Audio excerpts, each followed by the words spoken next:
ni Alif nak ajar korang menu mudah daging masak halia yang paling senang. Itu tumiskan bawang putih. Untuk barang dia simple je. Kita letak bawang Holland, kita letak baby kailan dan kita letak halia.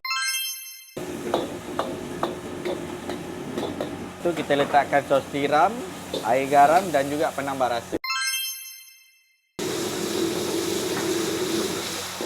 Seterusnya kita letak daging, tapi kalau korang tak nak daging, korang boleh letak ayam, korang boleh letak udang, korang boleh letak sotong, apa-apa binatang pun korang boleh letak.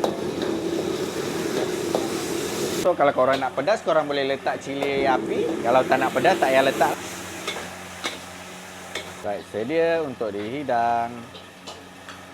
Baik, dah siap dah daging halia kita.